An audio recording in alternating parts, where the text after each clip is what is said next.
가을에 거두게 됩니다. 심은 종자대로 거두고 심은 양대로 거둡니다. 많이 심은 사람은 많이 거두고 적게 심은 사람은 적게 거둡니다. 일찍 심은 사람은 일찍 거두고 늦게 심은 사람은 늦게 거둡니다. 사람이 무엇으로 거두든지 심든지 그대로 거둔다고 하는 말은 만고불변의 진리입니다. 오늘 본문에 있는 말씀은 단순히 농사에 대한 말씀만은 아닙니다.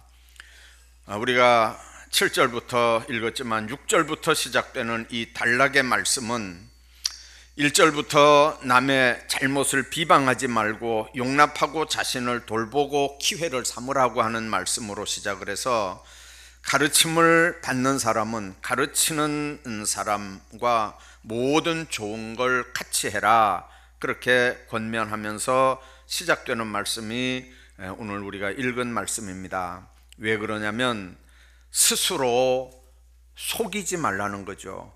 하나님은 업신여김을 받지 않는다는 겁니다. 사람이 무엇으로 심든지 그대로 거둔다고 하는 말씀이 오늘 말씀의 핵심입니다. 육체를 위해서 심는 사람은 육체로부터 후회와 썩어질 걸 거두고 성령을 위해 심는 사람은 영생을 거둔다는 말씀입니다. 인색을 심으면 인색한 대접을 받고 거짓을 심으면 허망한 열매, 욕심을 심으면 죄를 거두고 덕을 심으면 복을 거둔다는 게 하나님이 정하신 원리입니다.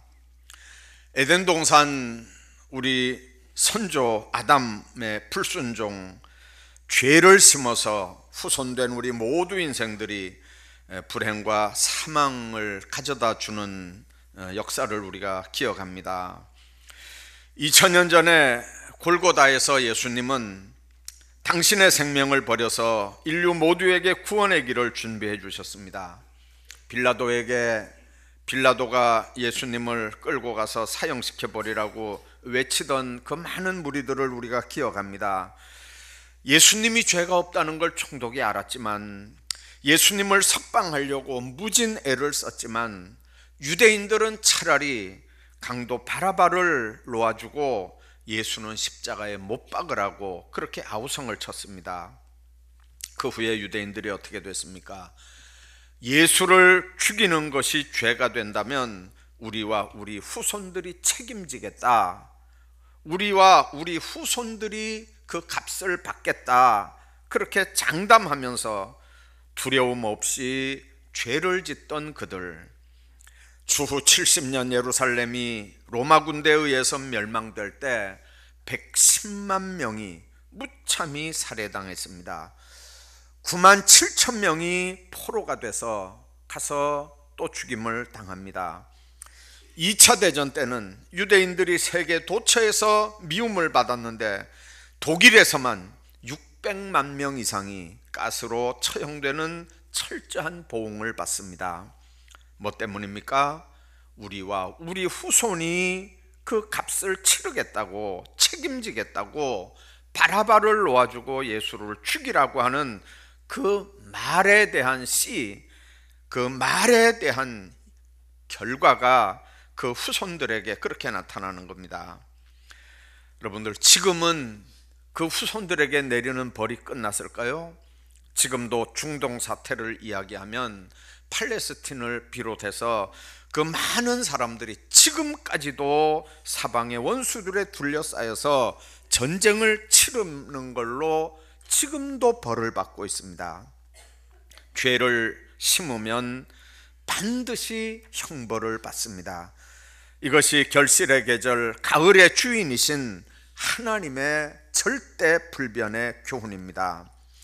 여러분들, 인생은 이 땅에 사는 동안 심고 가꾸는 사람들입니다. 무엇을 심든지 마지막 날에 반드시 거두게 되어 있습니다. 인도 철학에서도 그걸 업이라고 얘기를 합니다. 까르마라고 얘기하는 업은 심는 대로 거둔다고 하는 우리 성경과 별로 다르지 않은 가르침입니다. 어떤 결과가 있다면 그 결과는 반드시 원인이 있는 거고, 그 원인이 뭐냐? 까르마다, 뿌린 대로 거둔 업이다. 그렇게 이야기를 합니다. 그렇기 때문에 여러분들, 우리가 이 땅을 살 때 기억해야 되는 건, 내가 하는 말, 이게 곧 씨를 뿌리는 일입니다. 내가 하는 행동, 이게 바로 씨를 뿌리는 일입니다. 반드시 나중에 거두는 역사가 있다는 걸 우리가 기억해야 합니다. 바울을 통해서 오늘 갈라디아서 6장에 그렇게 말씀합니다. 하나님은 하나님의 추수의 법칙, 이건 단순히 농사 짓는 사람들에게만 하는 얘기는 아닙니다. 오늘 7절에 있는 말씀 보면, 스스로 속이지 말라. 하나님은 업신여김을 받지 않는다. 사람이 무엇으로 심든지 그대로 거둔다. 그렇게 말씀합니다. 심은 대로 거두는 건 진리입니다. 여러분들, 모든 추수는 사실은 뿌리는 데서부터 납니다. 뭘 뿌립니까? 씨앗을 뿌립니다. 무엇을 얼마나 심었느냐에 따라서 나중에 추수가 결정이 됩니다. 아무것도 심지 않은 밭에서 아무것도 거둘 수 없는 건 진리입니다. 수박을 심었으면 수박이 나오는 거고, 땅콩을 심었으면 땅콩 나오는 거고, 감자 심은 밭에서는 감자를 추수합니다. 이게 자연의 법칙입니다.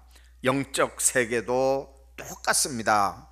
정직과 깨끗함을 심으면 나중에 아름다운 인격을 거둘 거지만, 그러나 그렇지 못한 죄의 씨를 뿌리게 되면 반드시 죄에 대한 악이 나오고 거기에 심판이 따르는 걸 우리가 기억을 합니다.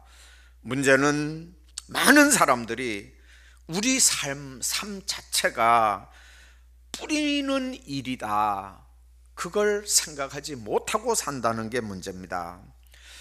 수년 동안 교만과 부정직과 성냄과 무절제 씨를 마음대로 뿌리고 삽니다. 그리고 말년에 쓰디쓴 열매를 거둘 때 사람들은 굉장히 당황을 합니다. 내 인생이 말년에 왜 이런가?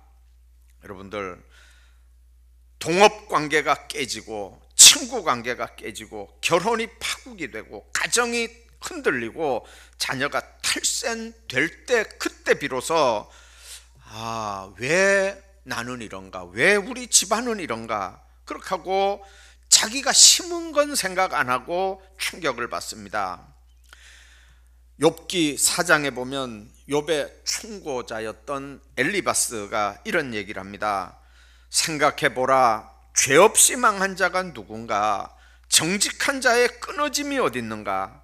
악을 밭깔고 독을 뿌린다는 말씀을 사도 바울은 왜 썩어진 것을 거둡니까? 8절에 자기 육체를 위하여 심는 자는 육체로부터 썩어진 것을 거둔다, 그렇게 말합니다. 가정이 왜 파탄이 되고 어렵습니까? 왜 삐뚤어진 자녀를 거둡니까? 이유를 하나님은 썩어질 것을 심었기 때문에 썩은 것을 거둔다, 그렇게 말씀합니다. 그러면서 스스로 속이지 말아라. 우리가 썩어진 걸 심고 영생을 거두려고 하는 건 우리 자신을 속이는 거고 하나님을 업신여기는 거다, 그렇게 오늘 본문이 말씀을 합니다. 오늘 우리는 은혜의 시대에 산다고 합니다. 그렇기 때문에 이 법칙은 안 변하는 거라고, 이 법칙은 우리하고 상관없는 거라고 생각을 합니다. 그러나 여러분들, 전혀 그렇지 않습니다. 은혜 받고 구원받는 건 우리 행위하고 상관없이 믿음으로 구원받으니까, 그래서 은혜입니다. 그러나 구원받고 난 후에 하나님의 법칙 절대로 변하지 않습니다. 우리가 심는 것에 따라서 거두게 되어 있습니다. 여러분들, 감사하게도 이 원리는 부정적인 면에만 적용되는 건 아닙니다. 긍정적인 면에도 적용됩니다. 8절에 성령을 위하여 심는 자는 성령으로부터 영생을 거둔다, 그렇게 말씀합니다. 아주 어릴 때 작은 믿음 하나 부모에게 물려받습니다. 주일학교 억지로 보내고 또 찬송 배우고 기도 배우고 하면서 어깨너머로 부모들 신앙생활하는 거 이렇게 보고 배우는데 예배에서 예배 시간에 떠들지 말아야 되고 조용해야 되고 말씀 똑바로 들어야 되고 어릴 때부터 그렇게 어깨너머로 귀너머로 들으면서 성장을 합니다. 하나님이 누군지 어렸을 때부터 그렇게 배웁니다. 그리고 나중에 보면 그 큰 부모들 밑에서 믿음의 자녀들이 나는 걸 우리가 봅니다. 어떤 목사님 설교 들으니까 그런 얘기를 하셔요. 막 교인들 보고 따라하라고 그러는데 교인들이 따라하는 얘기를 들어보니까 무슨 소리냐면 왕대밭에 왕대나고 쫄대밭에 쫄대난다. 그 소리를 계속해서 몇 번을 가르치는 걸 제가 들은 적이 있습니다. 부모의 믿음이 왕성하면 온전하면 자녀들 믿음도 온전합니다. 그러나 부모들 믿음이 시원치 않으면 그 자녀들은 부모 보니까 하나님 없네, 저렇게 믿어도 괜찮은가, 아이고 차라리 안 믿는 게 낫네, 얼마든지 그렇게 삐뚤어 클 수 있습니다. 목사 자녀들, 장로 자녀들, 권사 자녀들 중에 많은 믿음의 자녀들이 빗나가고 불신자가 되고 안티크리스천이 되는 이유가 뭡니까? 바로 부모들이 잘못 신앙생활하는 걸 자녀들이 봐서 그렇습니다. 부모들이 신앙의 본을 보이고 정말 하나님 앞에 아름답게 사는 모습을 보이면 자녀들은 그런 어려운 환경 속에서도 부모들이 기도하는 모습을 보면서 열심히 신앙생활하는 줄로 믿습니다. 모세의 삶을 여러분들이 아십니다. 그는 학문적으로나 또는 영적으로나 리더십으로나 부족한 게 전혀 없었던 지도자입니다. 그러나 하나님 앞에 나는 부족합니다, 난 못합니다, 난 말할 줄 모릅니다, 일 안 하려고 뺑뺑 돌아도 결국 하나님은 모세를 지도자로 세웠습니다. 근데 히브리서 11장에 보면 모세가 태어날 때부터 과정을 기록을 합니다. 모세가 태어나니까 모세 부모가 그 아이를 보면서 하나님이 이 아이를 높이 들어 쓰겠구나 하는 걸 영적으로 금방 발견합니다. 그래서 성경에 뭐라고 얘기하냐면 아름다운 아이임을 발견하고 그렇게 얘기합니다. 그 아름답다고 하는 말은 외모가 잘생겼다, 출중하다 그런 말이 아닙니다. 하나님이 이 아이를 크게 쓸 아이구나, 영적으로 그 아이를 이렇게 발견을 하는 겁니다. 여러분들, 그때는 애굽 종살이하고 있었을 때고 또 이스라엘 남자들은 태어나면 다 죽이라고 하는 바로 명령이 있었을 때입니다. 그런데 히브리서에 보면 바로의 부모가, 모세의 부모가 왕의 명령을 무서워하지 않았다 그렇게 말씀합니다. 그리고 그 아이를 100일 동안 열심히 이렇게 키워서 도저히 나중에는 울음소리가 커서 안 되니까 갈대 상자에 집어넣어서 나일강에 띄우게 되고 또 미리암을 통해서 누가 그 아이를 건져가는지 이렇게 보게 하고, 그래서 나중에 어머니를 유모로 그 공주에게 소개를 해서, 그래서 낮에는 정말 애굽의 좋은 학문을 다 익히게 하고 밤에는 어머니에게 하나님의 말씀을 배우면서 하나님의 철학, 천국의 가치관을 가지고 그 바로 공주의 아들의 일을 하게 합니다. 나중에 결국 그런 아들을 하나님이 선택하셔서 이스라엘의 지도자로 삼는 걸 우리가 봅니다. 심는 대로 거둔다는 말, 오늘을 잘 심어야 합니다. 자녀들 앞에 똑바로 신앙생활을 해야 됩니다. 정말 하나님 앞에서 우리가 뭘 자녀들에게 보고 배울 수 있도록 아름다운 삶의 모습들을 뿌리겠습니까? 무엇으로 여러분들은 심고 계십니까?